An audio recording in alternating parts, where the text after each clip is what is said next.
Welcome to What's Your Why? I am your host, Emmy DeGrappa, brought to you by Wyoming Humanities. In this podcast, we talk about culture, community, history, literature, and art, and a whole bunch of other stuff too. But we want to take you on a journey to discover people's passions and their inspirations and their why. And the why is at the core of the humanities. Why we do what we do, why it matters, and why does anyone care? And today, my special guest is young adult novelist Traci Jones. Welcome, Traci. Thank you. Thank you for having me. It's an honor. Absolutely. So I wanted to, talk about your journey into becoming a young adult novelist, because I did notice in your bio, let's see, your first degree was what, in creative writing?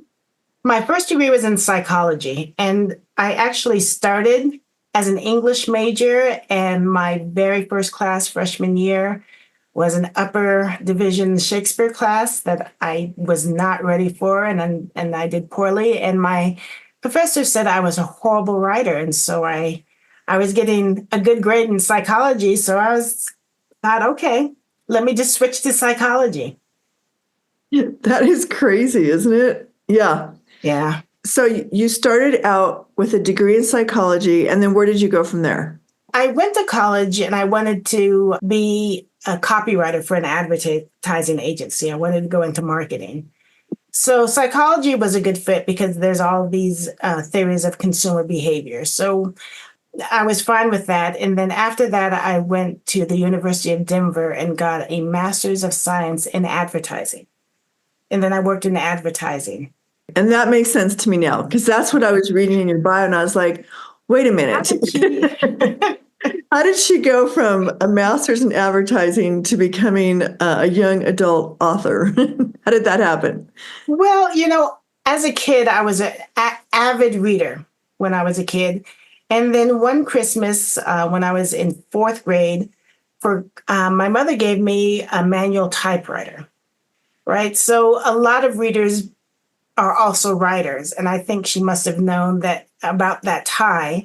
So she gave, and she had gotten a new electric typewriter that I would just love to mess with. So she gave me my own typewriter. Yeah. And I spent that Christmas break writing, my very first story. Oh, I love that. So, and I'd gotten writing awards in junior high, and I'd always done well with my papers in English. And it just never occurred to me, I think, growing up, that I could be an author, a novelist. And it could be because there were so few young adult books, period, but there were so few young adult books with an African-American female protagonist. So I didn't really see that on my shelves. I read a lot of L. Frank Baum and a lot of Judy Blume.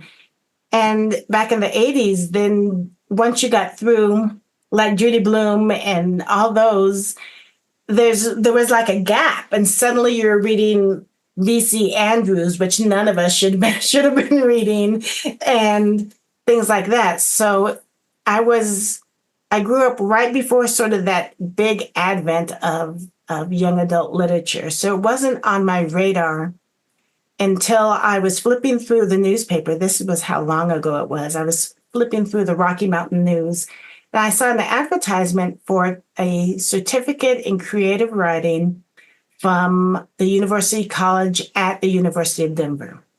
Okay. And that just sparked something in me. So I just started taking writing classes. Wow, that is so interesting. And what is your inspiration? Or how do you go about finding your inspiration in your novels? What inspires you? And, do you get up in the middle of the night and get an idea? Well, you get ideas from all sorts of places.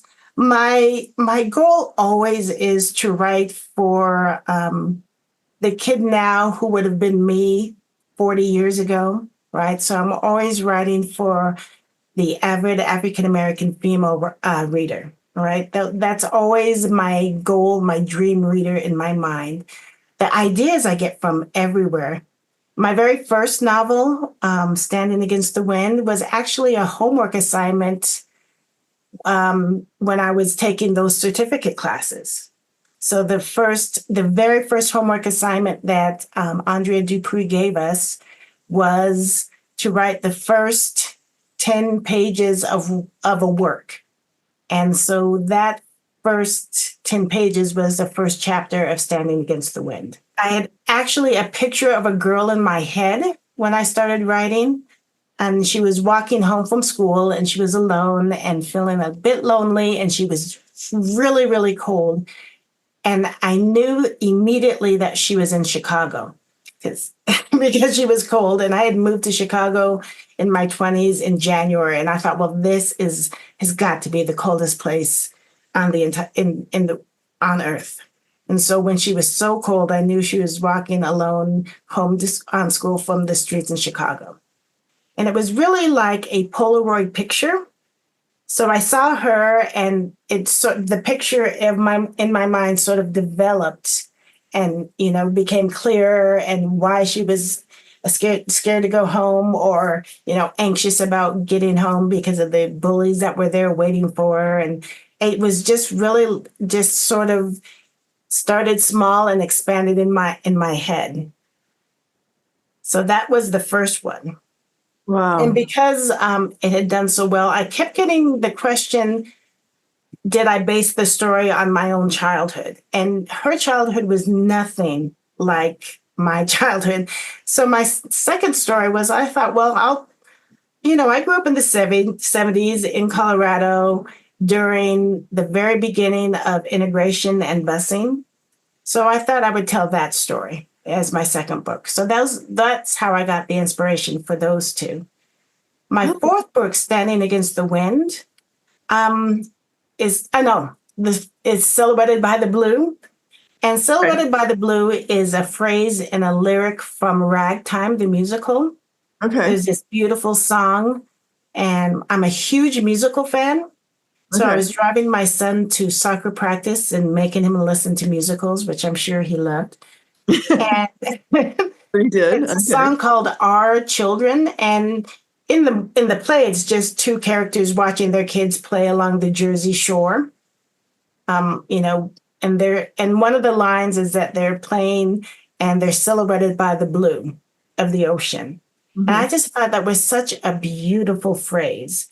And I was like, that's going to be the title of my third book. And so then I had to back the story out of the title.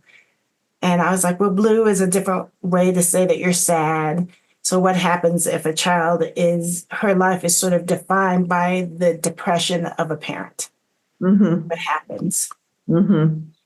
And then the fourth, Ransoming the Captive, I was watching, I think, 60 Minutes, and they were doing a profile on Laura Bush, the first lady for George H.W. Bush. And they were walking along the streets of her hometown, and they came to an intersection, and the reporter turns to her and says, so this is where you ran the stop sign and accidentally ran into and killed one of your classmates when you were 16. Oh my God. I know. Oh my God. I know. I had no idea. And she was like, yeah. And she said, I ran the stop sign. I wasn't paying attention. I ran into this young man I went to school with, and he died from the accident. And I still think about it every single day. I bet. Yeah, right. And she was, it happened when I think she was 16, and she was by then well into her 50s for the interview. And I just thought about the guilt that she just carried with her for decades, because how do you get rid of that guilt? Right. And so I came up with Ransoming the Captive, which is a young girl who, she and her friend are coming home from a party. She's driving. They run into kind of a herd of elk, and her friend had taken off her seatbelt to grab a cell phone, and she flies through the window, and she's killed. And I just thought about the aftermath, the immediate aftermath for that girl. So that's how I came up. So you get stories from everywhere, right? From music, from TV, from newspapers, from your own life. They say write they say to write what you know. Mm-hmm. And that sounds so specific, I think, to new writers. But I always felt like sort of a misfit, like I had kind of different tastes than the rest of my classmates. I never felt bullied or anything, but I felt like different than. So I always try and write for kids stories about people who are different and how to sort of embrace the quirkiness and the experiences that you have. Mm-hmm. So that's how I get my inspiration. It's just living, really. living and breathing. Living life. That's right. Yeah. And do you have any favorite novelists that you like to read? Not necessarily young adult, but you know. You know, yeah, read a ton of different genres. I really like Christopher Moore when I feel like humor. It's hard to write funny, and he writes funny very well. When I'm feeling a little like action, I like Lee Child. I like the Jack Reacher books. I like Jodi Picoult, of course. I like Angie Thomas. I like Jasmine Guillory for romance, for contemporary romance. I like Stephanie Lawrence for historical romance. Um, I like Ruta Simptis, she does a lot of really interesting historical stories. So, it's all over the place. Has the number of African American novelists for young adults grown in our country? Has it gotten better for people to It have has choice? gotten better. Okay. What I'm finding now is I was talking to another fellow writer, and she was writing, I can't remember what she was writing, but she was told, well, you need to add like a person of color, or like they were like ticking off this strange little list in their head, Right. which is a kind of disturbing. And I also find that, I'm a member of a couple groups, and we have these awards, and so I'm looking, the first thing you look at, of course, is a cover, despite, right? And so then you click on it, and you find that even though there is a child of color on the novel, on the cover, the author is not a person of color. Right. Right. So it's almost now like they're trying to fill some sort of quota they have in their head, as opposed to just finding good representations of culture and of peoples to write their own stories. Wow. So it's, I think in the early 2000s, when there was that big DEI push and there was all these pushes to have representation, it worked fairly well. And now it seems to have turned into some sort of quota system in their head, just to sort of tick off the box. Mm-hmm. So there has been an expansion, like Jason Reynolds came out. And so there has been a few, there's been quite a number who continue to publish, but I don't know now whether there's an influx of new people as, Right. things change. Right. Yeah, I was thinking about Hispanic writers. I think it's the same thing. I think it happens with, it's Hispanic writers, it's indigenous Right. writers, Mm-hmm. it's Asian Island Pacific writers. I think the same thing has happened. I think with African Americans, we're always at the forefront, and then everybody else kind of comes along. But when our growth stops, and everybody is like stops as well, right? There isn't. Right. It's like an all or nothing proposition. So I you were born and raised in Denver. I was. Well, I was not born in Denver. I was born in Illinois. I was born in Monmouth, Illinois, which is a small western town right near the hump of Illinois. It's the same town that my mother and father grew up and were born in.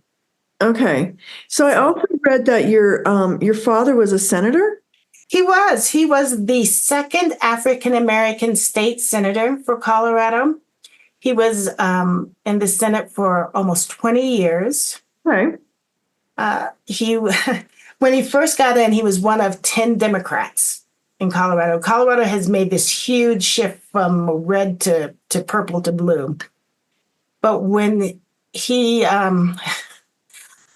he he was first appointed. He was appointed for an open seat of the first African American senator who became lieutenant governor in the Okay. election. So they appointed him to fill out the remainder of Lieutenant Brown's tenure term, and Mhm. then he just would run and do that and run for the next 20 years while teaching. So Colorado, I think Wyoming is the same. They have the part-time, what they call a part-time legislator. So they're only in session from January to May.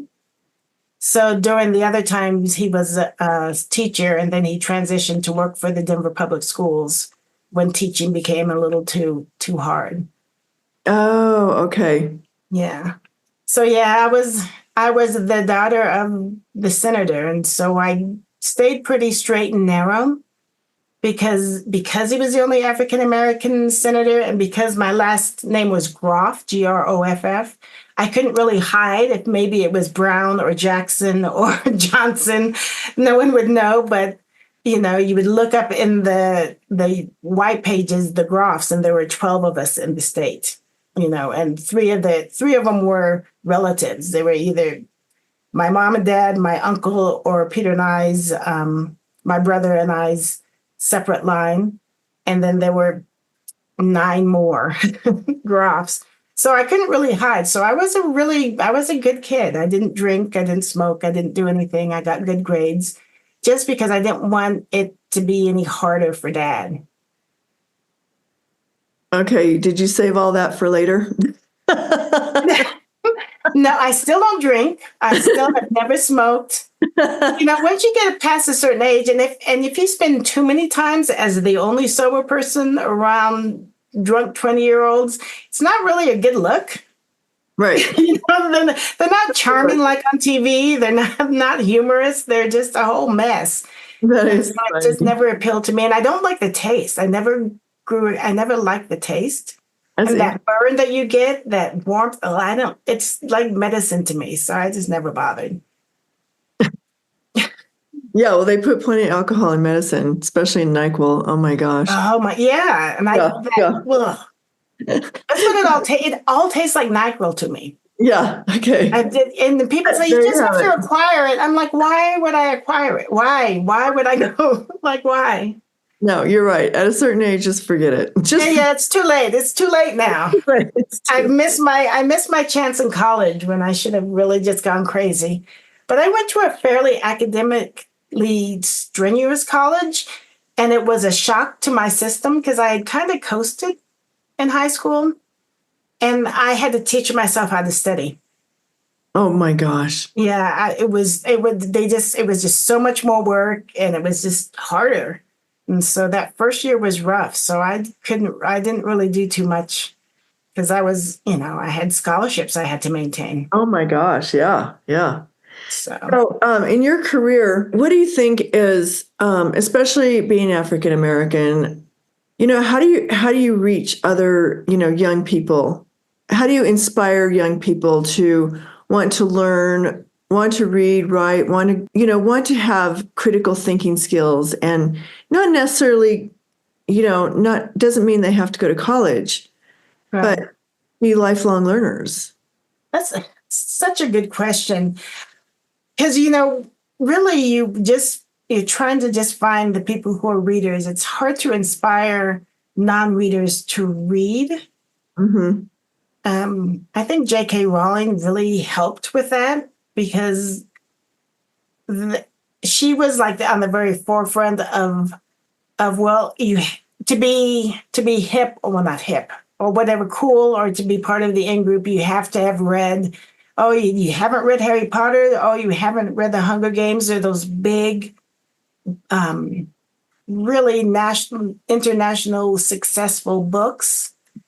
But even those books don't represent the smaller groups. So you really try and just tap into the kids who don't always feel seen.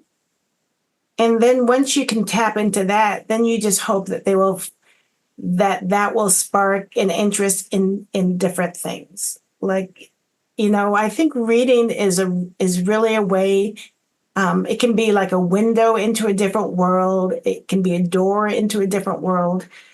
And so once you start them reading, you just have to hope that they will keep reading, right? And encourage them to read things that are not only representative of them, but are totally outside their normal everyday life. Because if you can't travel, then reading is a way to travel, right? Without leaving your house. That is so true. That is so Yeah. true. Do you often go into the schools in Denver to work with the African American young people who are trying to find their place, in life, and I and have worked with a few book clubs and a few like writing programs.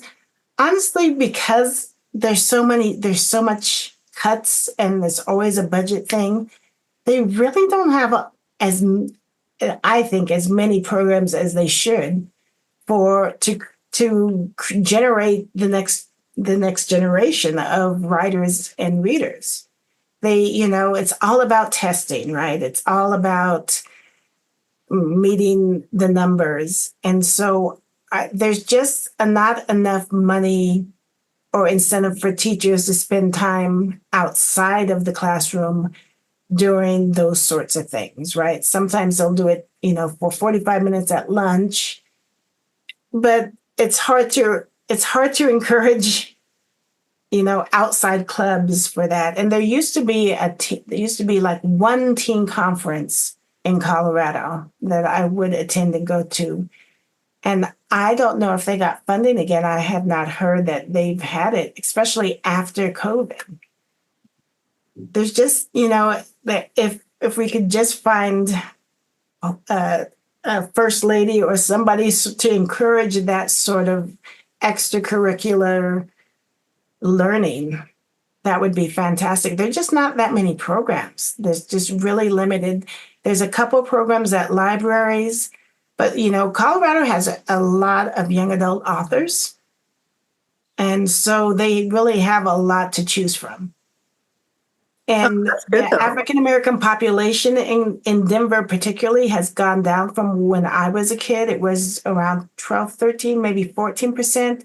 And now it's more like 7 or 8%. Really? Yeah, Denver has gotten just so expensive that you can get more bang from your buck, in the surrounding areas. And so where in Colorado, in Denver, there used to be like black neighborhoods. There was like 2 black neighborhoods. They have been gentrified and now so expensive to move into that, they've moved to these big, beautiful homes in Aurora and Parker and, Green Valley Ranch. They're sort of outside, they're sort of gone. I The black population is really dispersed here. We don't have like a center neighborhood like we did growing up. Oh yeah, like 5 Points. Yeah, right. And Five Points is not at all black anymore. It's not?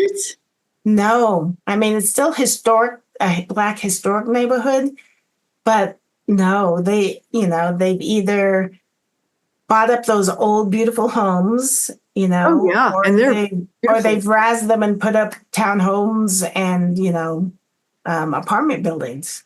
That's Yeah, so interesting. I haven't been to 5 Points in a long time, but I was born in Denver, where are you? based in Fort Collins. Yeah. So Oh wow, that's like my stomping ground, that whole. yeah. So you just moved further north, huh? Yep, yep. But yeah, so I was just thinking of a story my mom told me that when my dad decided to go to college, he was the one and only out of 5 kids to go to college. Oh wow. And he grew up in Pueblo, Colorado. His dad worked in the steel mill. They were really poor, but his dad really wanted him to go to college. And so he started out in Pueblo, I think at the Emily Griffith Opportunity School. Oh wow. Uh-huh. Wow. And then, yeah, that was a long time ago. Yeah. And then they had my oldest sister, Deborah, and they moved to Denver. And the first place they lived was in the Five Points area. They could not find a place to live. And the woman who rented to them, she became friends with them. And she was actually Jewish. Oh, And wow. I know. And she said to them, well, she grew to really love them.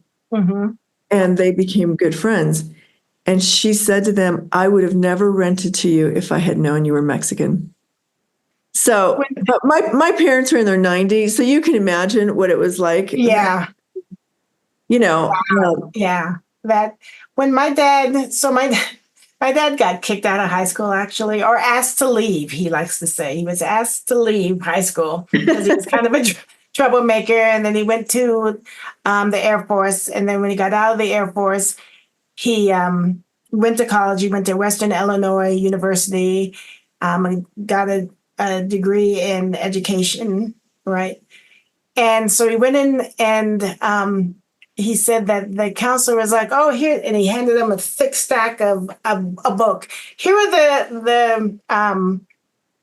the school districts that are hiring. And then he goes, oh, wait, sorry. And he puts that aside and he gets out a little stack, a little notebook, and he says, I'm sorry, here are the school districts that will hire Black teachers.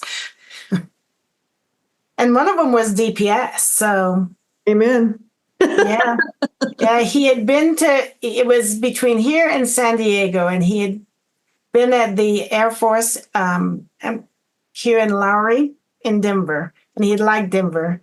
So even though he had sent my mother out to get a house in San Diego, he was like, you know what, never mind. We're going to move to Denver. And she was like, really? Really? San Diego? Okay. So that's how we ended up in Denver. But yeah, it's. Well, I just like to think about that and just remind people that, you know, we're as a country still learning and changing and growing. And discrimination didn't happen that long ago. And so when I hear a lot of things like, you know, we should be doing this, I mean, I feel, just because I grew up in a big Hispanic family, that we've come a long way. And we have a long ways to go. But it is not, you know. Right. And those two things are not mutually exclusive. Yes, we have come a long way. And yes, we still have a long way to go. Some things are just systemic. And, you know, the people who grew up thinking that people of color were lesser, they're still around. And a lot of them are still in power. And they still have a lot of the money. Right? The silent generation, the baby boomers, they're still around. Yeah.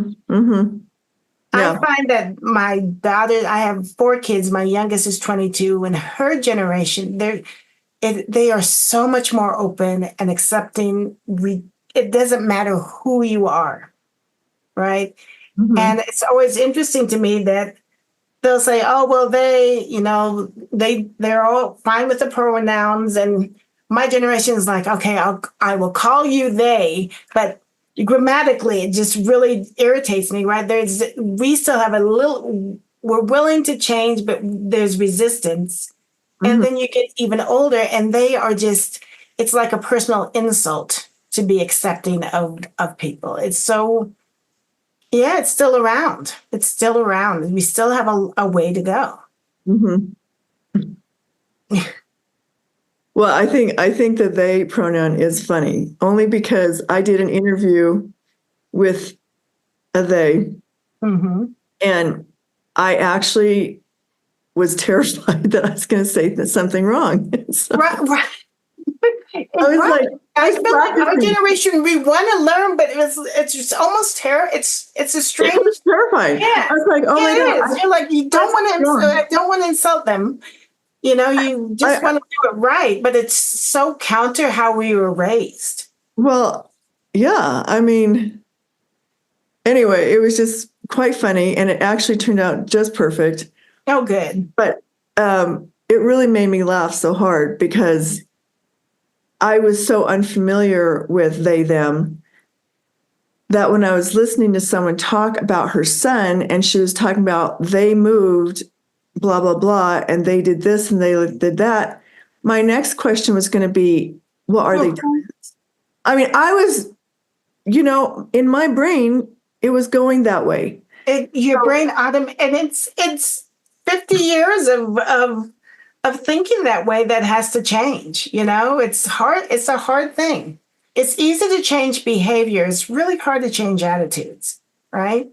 You can make people do stuff, but they can be thinking, all sorts of things while they're being made to do things. Well, I don't think one is exclusive of the other. If your behavior change, I think your attitude change. I think they follow eventually. Yeah, follows. So anyway, but so what is next? What are you writing right now? So I've had this fifth manuscript with my agent for about a year. She's been shopping it for a year, and we were getting they would want the whole thing, but then we were getting turned down, and she didn't want to burn through every place.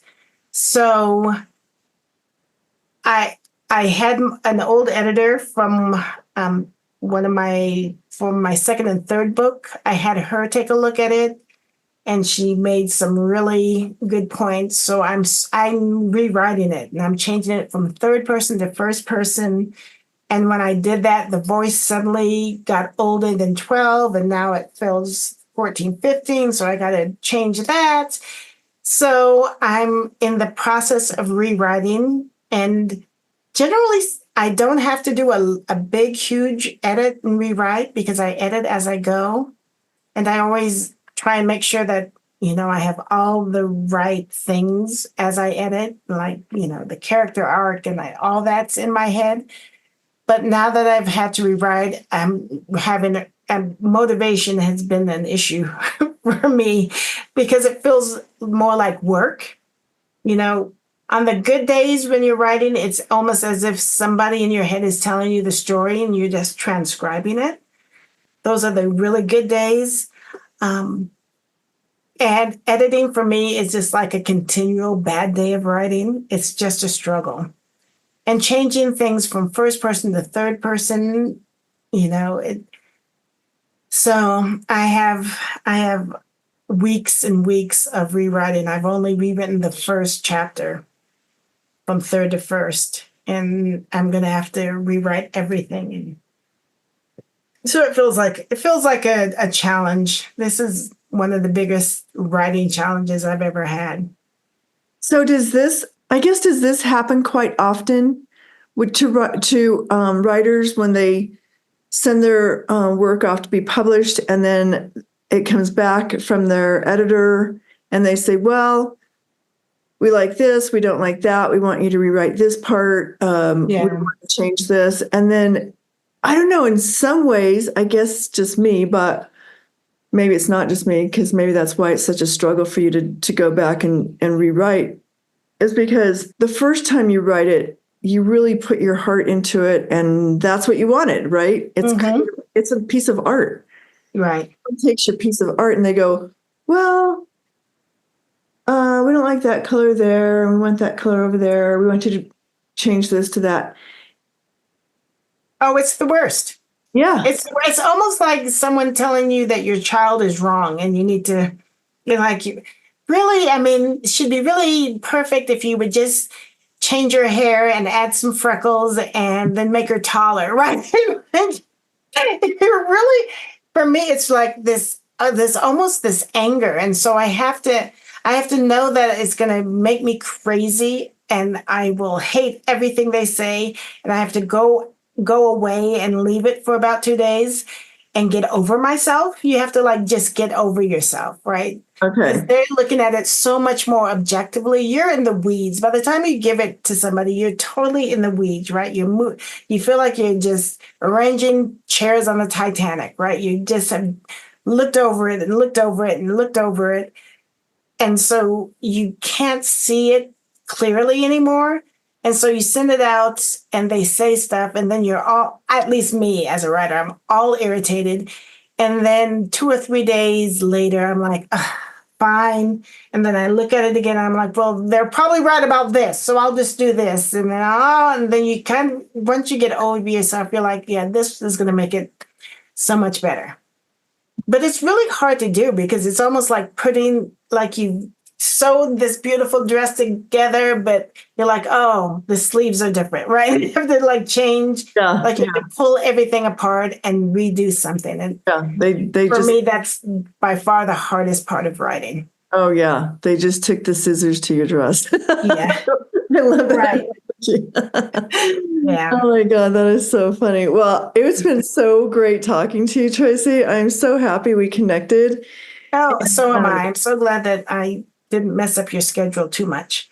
No. And so tell our audience where they can find you, where they can learn about you and your books. They can, I have a website, traciljones.com. You click on any of those links and it will probably take you straight to Amazon, but you can also find it at barnesandnoble.com.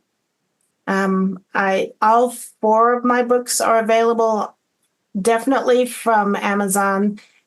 The first and the 4th are easiest to get from Barnes and Noble. Okay, perfect. So, and then, do you have a Facebook or an Instagram or any social media? I do. I'm really awful at social media, but I have an Instagram and I have a Facebook. I have a Facebook author page. Okay. I keep fairly up to date with things. You got to put your kids Instagram. You need to get my daughter. My Instagram is mostly pictures of my daughter, my youngest. That is too funny. Oh my gosh. Yeah. But my author Facebook page I'll mention cool book fairs, or I'll mention where I'm speaking at next. So I keep that up to date. All right. Well, thank you so much for your time. And it was my pleasure. Absolutely. And I hope to see you in Jackson Hole, Wyoming. Yes, I was actually just there. It's so beautiful there. Okay. Yeah, they have a young writers summer camp, and I did a lesson for them June 26th, I think it was. Oh, okay. Yeah. Okay. Yeah. It's a great program. So any young writers, if you're near Jackson, Wyoming, absolutely go, sign up for it. We had 18 kids, I think. Good. Yeah. That's excellent. Well, good work. Thanks for the good work. And I'm hoping to be, I think they're going to invite me for the thing they have in September. So I should be back, hopefully. Oh, excellent. Yeah. Well, that's where I am. Yeah. So then you can see me then. All right. Take care, Traci. Thank you. You take care. Bye. Bye.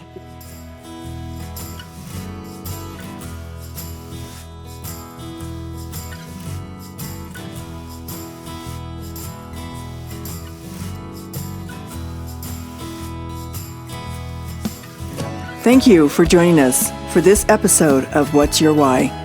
Brought to you by Wyoming Humanities with support from Wyoming Community Foundation and generous supporters like you.